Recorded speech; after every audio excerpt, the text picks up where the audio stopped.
자, 6번 하시겠습니다. 111페이지. 고용인의 업무상 행위에 대한 개업공인중개사의 책임에 관하여 옳지 않은 것은? 그죠?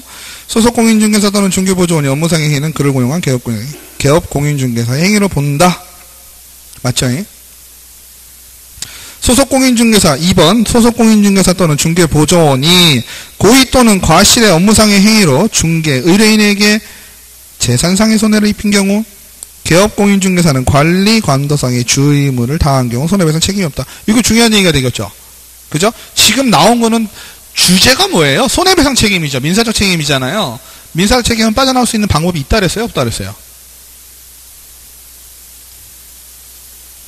민사적 책임은 빠져나올 수 있는, 지금은 뭐예요? 손해배상 책임이 없다라고 그랬잖아요. 없다라는 얘기는 빠져나왔다는 얘기잖아요. 그죠? 그럼 개업공인중개사가 손해배상 책임, 민사적인 책임에서 자유로울 수 있는 방법이 있다 했나요? 없다 했나요? 응? 없어요. 책임에 대해서 그 책임을 면할 길은 없어요. 다만 고용인에 대해서 구상권은 청구할 수 있다라고 했죠. 그죠? 그러면 빠져나올 수 있는 건 있느냐? 뭐가 있다 그랬나요? 행정, 형벌에 대해서. 그죠? 벌금형은 빠져나올 수 있다고 했어요. 주의감독을 게을리하지 않았다라고 했을 경우에는 행정, 형벌. 그죠? 그 부분은 빠져나올 수가 있지만 민사상인 책임, 손해배상 책임에서는 자유롭지 못하다. 그죠? 그래서 옳지 않은 건 2번이 되겠고요. 소속공인중개사가 성실 정확하게 확인 설명하지 아니하거나 설명의 근거 자료를 제시하지 않은 경우 소속공인중개사는 뭐 받을 수 있어요? 자격 정지. 확인 설명에서 아까 말씀드린 것도 500만 원짜리 하나 나왔잖아요. 그저 확인 설명을 공인중개사가, 개업공인중개사가 제대로 하지 않았을 경우, 그죠? 개업공인중개사가 확인 설명을 제대로 하지 않았을 경우, 근거자료를 제시하지 않았을 경우에는 500만 원의 과태료고요. 그죠? 소속공인중개사가 제대로 하지 않았을 경우에는 자격 정지예요. 그러면 확인 설명서에 서명 또는 날인을 하지 않았을 경우는 어떻게 될까요? 둘 다 정지예요. 그죠? 둘 다 정지예요. 그리고 확인 설명서를 교부하지 않았다. 교부 의무는, 작성 의무는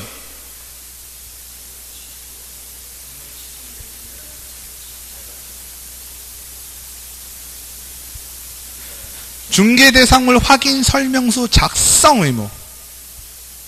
교부하지 말고요. 교부까지 가지 말고 중개대상물 확인 설명서를 작성을 해야 되잖아요. 중개대상물에 대한 확인 설명 의무는 누가 가지고 있어요? 개공, 소공 다 같죠? 맞죠? 그 설명을 제대로 하지 아니했다라고 하면 자격정지 과태료잖아요. 그죠? 그 다음에 서명 및 날인을 하지 않으면 자격정지 업무정지잖아요. 그죠? 그럼 중개대상물 확인 설명서 작성의 의무는 누구만 가지나요? 개공만 가지죠. 작성하지 않으면 업무 정지죠. 소속공인중개사는 작성의 의무가 없기 때문에. 그죠? 그 세 개를 보자 그랬잖아요. 그죠? 그래서 500만 원 정지, 소속공인중개사 의무 없고 개업공인중개사만 의무 있어서 정지. 이렇게 했었잖아요. 그죠? 자, 4번. 중개보조원이 금지행위, 33조에 금지행위를 했다. 그를 고용한 개업공인중개사의 중개사무소 개설 등록을 취소할 수 있다. 취소할 수 있다니까 무슨 취소? 상대적 등록 취소죠? 금지행위를 하면 어떻게 되나요? 1년에 1천만 원, 3년에 3천만 원, 전체적으로 봤을 때는 상대적 등록 취소 사유이죠? 그러니까 고용인이 금지행위를 했다라고 하면 그거에 대한 행정처분이죠. 등록 취소를 할 수 있으니까 행정처분 피해갈 수 있어요, 없어요? 피해갈 수 없어요. 그죠? 없으니까 등록 취소 처분 받을 수 있게 되겠죠? 그죠? 중개보조원이 중개의뢰인의 판단을 그르치는, 그죠? 판단을 그르치는 명초 판매의 판이겠네요. 그죠? 판단을 그르치는 금지행위를 한 경우 중개보조원은 1년 이하의 징역 또는 1천만 원 이하의 벌금에 처해진다. 맞나요? 금지행위는요, 자격증만 있는 사람이 금지행위를 하는 것은 아니죠. 중개보조원도 충분히 할 수가 있는 상황이죠. 그럼 중개법에 의해서 금지행위를 했다. 33조에 금지행위를 했다라고 치면 아까 말씀드린 대로 공인중개사, 그죠? 개업공인중개사는 등록 취소 사유가 되는 거죠. 그러니까 중개보조원이 했으니까 개업공인중개사는 어떤 형벌을 받을까요? 등록 취소 받겠죠? 받을 수 있겠죠? 또 중개보조원 같은 경우는 그거에 따른 판단을 그르치게 하는 행위니까 1년에 1천만 원짜리잖아요. 1년에 1천만 원 받고 공인중개사는 어떻게 될까요?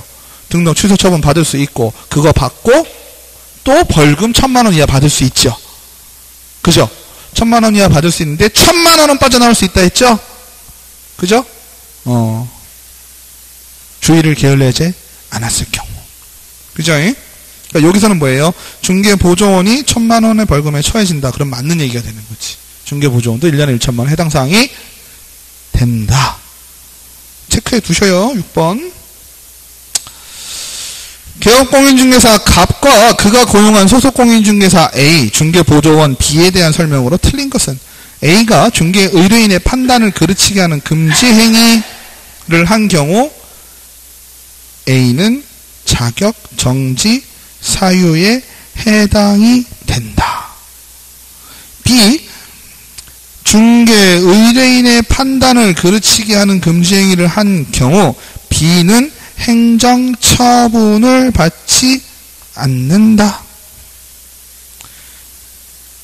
B가 중개의뢰인에게 고의 또는 과실의 업무상의 행위로 재산상의 손해를 입힌 경우 갑과 B는 중개의뢰인에게 부진정 연대 채무를 부담한다. A가 중개의뢰인의 판단을 그르치게 하는 금지행위로 징역 6월을 선고받은 경우 자격 취소 사유에 해당이 된다. 요거 좀 따져볼 게 많이 있겠죠? 그죠? 하나씩 볼게요. A가 누구예요? 소속공인중개사죠? 금지행위를 했어요. 그러면 A에 대해서 금지행위.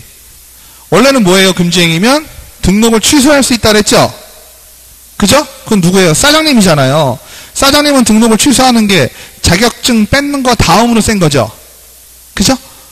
소속공인중개사는 어떻게 될까요? 자격증 뺏는 거 다음이 자격정지죠.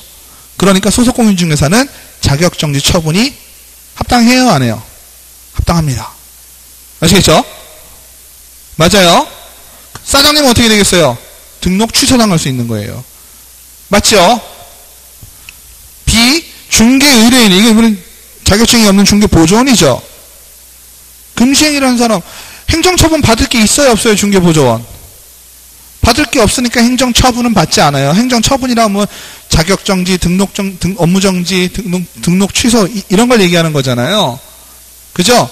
중개보조원은 행정처분 받을 게 있어요? 없어요? 없지요? 없으니까 행정처분은 받지 않지만 뭘 받을까요? 형벌 받겠죠. 그 다음에 B가 재산상의 손해를 입히면 갑은 빠져나갈 수 있어요? 없어요? 재산상의 손해는 빠져나갈 수가 없다 그랬죠? 없으니까 누가 물어줘야 돼요? 갑하고 B하고 실제 일 저지른 놈하고 사장님하고 부진정 연대채무를 져서 물어줘야 된다. 5번은 소속공인중개사가 금지행위를 했다. 그러면 징역형을 받았다. 그거는 또 다른 얘기죠. 이 법에 의해서 징역형을 받으면 어떻게 돼요? 자격증이 날아갑니다. 그죠? 그러면 소속공인중개사가 본인이 지금 잘못을 한 상황이잖아요. 그죠? 그럼 소속공인중개사가 본인이 잘못해서 징역형을 받았더라면 사장님은 징역형 받을 일이 있어요? 없어요? 없죠. 그죠? 받아봐야 벌금형이죠. 그러니까 자격증이 날아가는 거에 대해서는 프리하죠. 소속공인중개사는 다만 1년에 1천만 원에서 1년짜리에서 6개월 받았다. 징역형 받았죠? 무조건 자격증 날아갑니다. 4번은 공인중개사, 개업공인중개사가 중개의뢰인에게 고의 또는 과실상의 업무상의 행위로 재산상의 손해를 입혔다. 이건 당사자가 누구예요? 사장님이죠. 그럼 직원들 끌어들일 필요 있어요? 없어요? 없죠. 본인만 다 책임지면 됩니다. 그죠? 소속공인중개사는 관계가 없죠.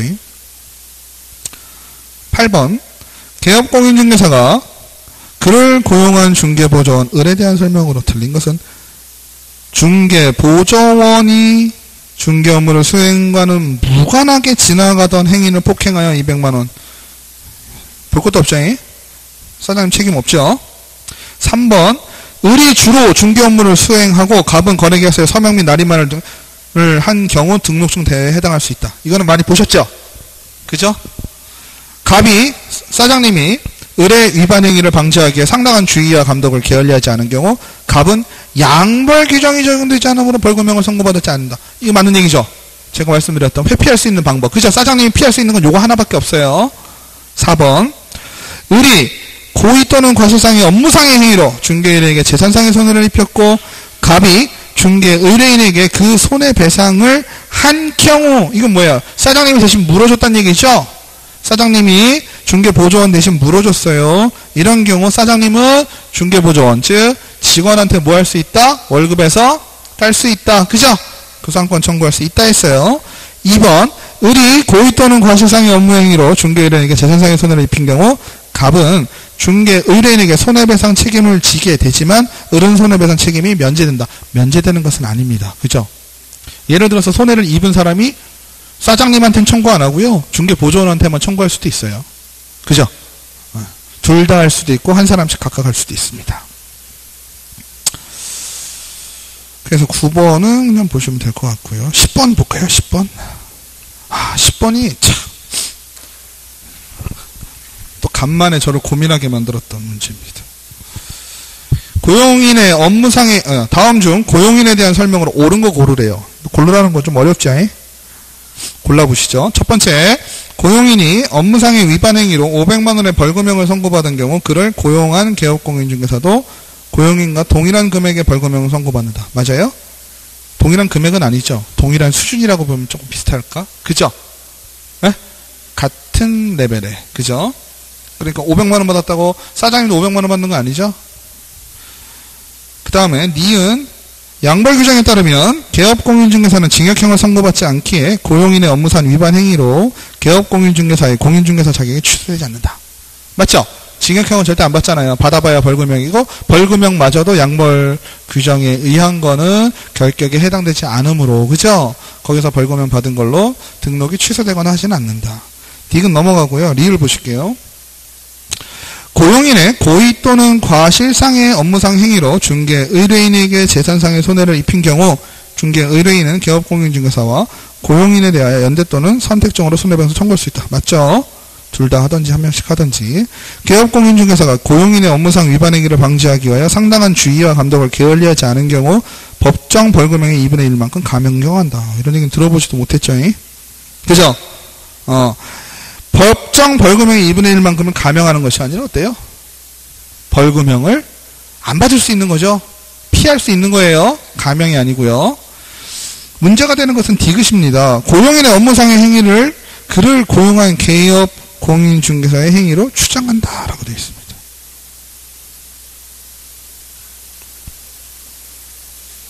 와, 이게요, 추정이라는 말 때문에 이게 맞는 얘기인가요? 틀린 거예요? 틀린 겁니다. 그죠? 이거 얼짓 읽으면 어떻게 되죠? 그죠? 얼짓. 얼짓 읽으면 하긴 민법을 하시는구나 참. 얼짓 읽으면 고민하실 수 있습니다. 그죠? 쭉 읽으면 추정한다. 응? 이렇게 되는 겁니다. 추정한다. 응? 추정은 어떻게 되는 거죠? 바뀔 수가 있는 여지가 있는 거예요. 반증이 있을 경우에는 뒤집어진다는 얘기죠. 반증이 나오기 전까지는 그렇게 본다라는 의미가 되는 겁니다. 근데 공인중개사의 사장님의 책임은 어떻게 되는 거예요? 뭐 반증이고 뭐고는 없고요. 그냥 공인중개사의 행위로 보는 거예요. 단정을 져버리자는 얘기예요. 추정한다는 것은 미래에 바뀔 수도 있고 아직 불확실성에 대해서 그죠? 그렇게 하도록 하자라는 얘기가 되잖아요. 그러니까 개념이 살짝 다르거든요. 그죠? 그래서 요거 같은 문제는 이렇게 나오면은 보통 어떠세요? 요거를 맞는 걸로 쓰면 3개짜리 쓰실 수가 있잖아. 그죠? 그래서 헷갈리실 수 있는 부분이 되실 수가 있다. 자, 그 다음에 11번. 개업공인중개사 갑의 소속공인중개사인 을은 사적인 일로 나왔으니까 뭐 아니겠죠. 병과 단둘이 다투다가 폭행죄로 징역 2년에 집행유예 3년. 여기서 사적인 일이라고 했으니까 징역 2년에 집행유예 3년은 무슨 거예요? 이 법에 의한 게 아니죠? 다른 법이죠? 다른 법은 기준이 어떻게 되나요? 결격으로 따진다면 금고 이상의 실형을 받은 격이 됐죠? 근데 지금 뒤에 보니까 집행유예가 붙어있네요. 집행유예가 붙어있을 경우에 등록의 결격 사유는 어떻게 됐나요? 집행유예가 끝날 때까지죠. 그죠? 그러니까 현재 상황은 어때요? 집행유예 3년을 선고받고 집행유예 기간 중에 있는 거네요. 집행유예 기간 중에 있으니까 이 사람은 등록이 결격이 되나요? 안 되나요? 등록의 결격 사유가 지금 되고 있는 중입니다.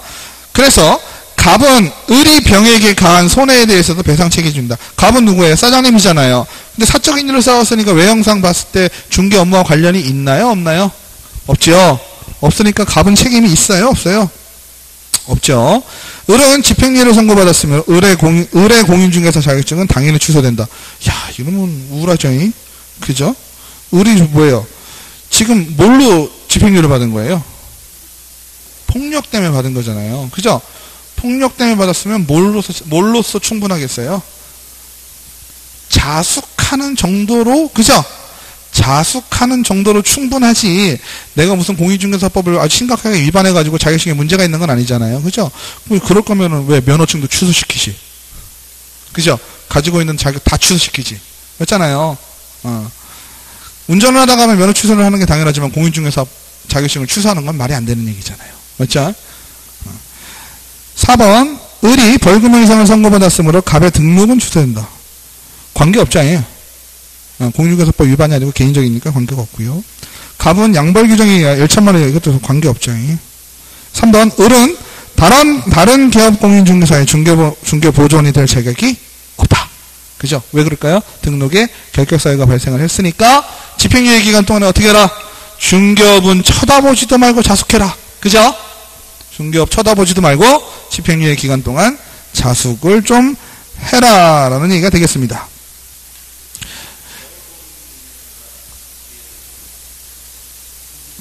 등록 결격이 되잖아요.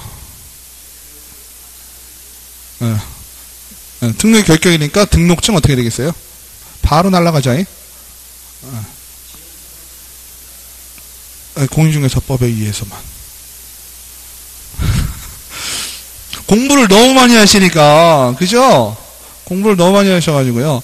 징역형과 자격증 할 때는 이 법이 꼭 들어가야 되고요. 그죠? 금고유상은 등록의 결격이니까 등록의 결격의 사유가 발생하면 무조건 절대적 등록 취소 사유죠. 12번, 개업공인중개사 갑의 중개보조원 을의 과실로 중개 의뢰인 병이 손해를 입었다. 그죠? 개업공인중개사 갑의 중개보조원 을의 과실로 중개 의뢰인 병이 손해를 입었다. 이와 관련한 설명으로 옳은 것. 1번, 갑은 중개사무소 개설 등록 이전의 손해배상 책임을 보장하기 위해 보증보험 또는 공제에 가입하거나 공탁하여야 한다. 맞나요? 자연스럽죠? 아니죠. 중개사무소 개설 등록 이전에는요, 업무 보증을 할 수 있어요, 없어요? 업무 보증을 할 수가 없지요. 그죠? 업무 보증을 언제 하셔라? 등록 후. 그죠? 등록이 된 후. 등록이 되는 시점이 언제다? 서면통지. 그죠? 그럼 개설 등록 이전이니까 서면통지 전이라는 얘기가 되는 거거든요. 그죠? 그러니까 틀린 얘기입니다. 3번. 갑은 을의 모든 나오면 좀 의심하자 했죠. 갑은 을의 모든 행위에 대해서 병에게 손해배상 책임입니다. 아니죠. 업무상의 행위에 대해서만 지고요. 4번, 갑의 병에 대한 책임이 인정되는 경우 을은 직접 병에게 손해배상 책임을 지지 않는다. 지지 않는 것은 아니죠. 갑의 책임이 인정되어 병에게 손해배상을 책임을 이행한 공제사업자는 갑에게 구상권을 행사할 수 없다. 아니죠? 공제도 뭐라 그랬어요? 공제에 들었다고 나의 책임이 다 면해지는 게 아니라 그랬죠? 공제도 결국은 구상권이 들어옵니다. 2번, 을의 업무상 행위를 그를 고용한 갑의 행위로 본다. 깔끔하죠? 행위로 본다. 이렇게 끝나야 돼요. 추정한다. 뭐 이러면 안 돼요.